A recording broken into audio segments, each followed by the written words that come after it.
Sometimes life demands that we pause. And today I'm stepping away from my usual content to talk about something that is obviously weighing on my heart, and sure, many of you: grief, loss, the kind of devastation that leaves you standing in ashes, literally, unsure of even how to move forward. Here in Los Angeles, wildfires have reduced entire neighborhoods to ash. Families are waking up to the unbearable reality that everything they've built, homes filled with memories, laughter, love, it's all been destroyed. But grief, it isn't limited to wildfires. It's everywhere. Natural disasters, wars, economic upheavals, broken relationships. We all carry our own invisible ashes. And in the midst of it all, the question becomes, how do we survive this? For me, the answer has always been creativity.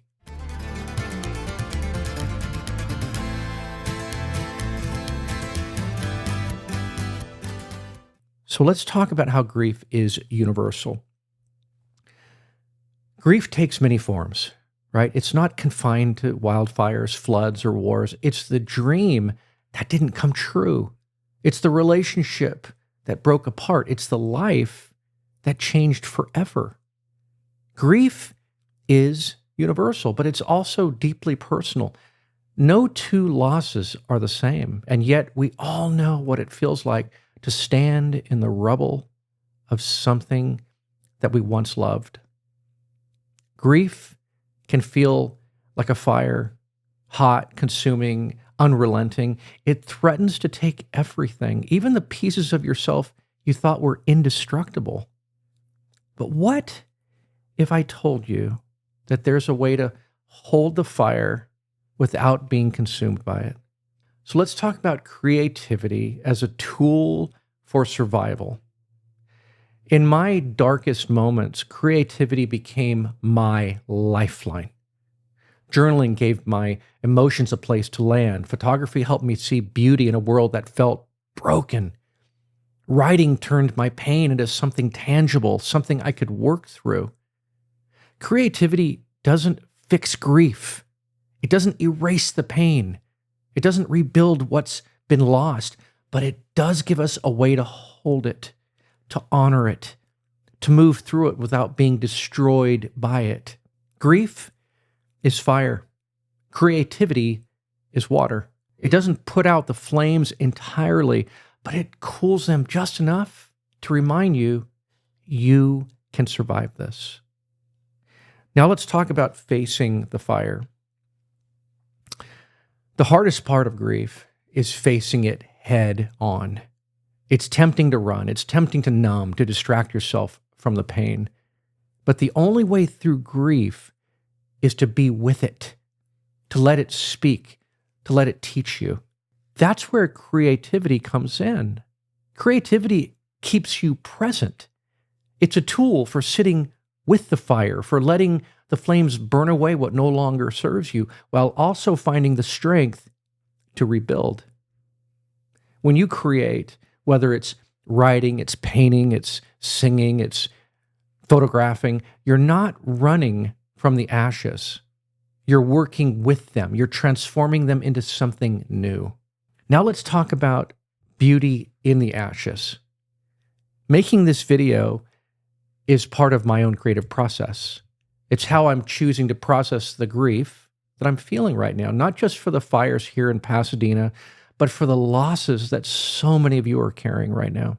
Even in the ashes, there's beauty. See, creativity, it reminds us that life doesn't end in destruction. It's a way of saying, this really hurts, but I'm still here. This is broken, but I can create something new. Grief changes us, yes, but it also deepens us.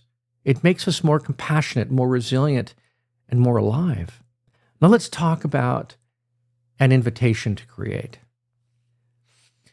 To anyone grieving today, wherever you are, I want you to know this. You are not alone. Your grief is real, your loss is valid, and even though it may feel impossible, there is a way through. And I want to invite you to create something, anything. Write a journal entry, take a photo, draw on a scrap of paper. It doesn't have to be good. It just has to be honest. Because when you create, even in the ashes, you remind yourself and the world that beauty can emerge from even the darkest places. Grief doesn't have to be the end of your story. It's a chapter, painful, yes, but also transformative. Because through creativity, you can honor your loss while finding a way forward. You can take the ashes of what was and shape them into something new, something meaningful, something beautiful. So let's create. Let's face the fire together. Let's remind ourselves that even when life burns us down, there's always hope in the rebuilding. You're not alone in this, and you're stronger than you think. Grief can feel like an unspoken heaviness, a place where words fall short and emotions have no clear path. Through creativity, you give shape to your sorrow, turning pain into paint, heartache into words, and memories into something tangible. Each act of creation becomes a step forward, a way to process what feels unmanageable and honor what was lost. Your creativity doesn't just heal you. It creates a bridge for others to see, feel, and connect with their own grief. And as you create, you realize that grief isn't the end.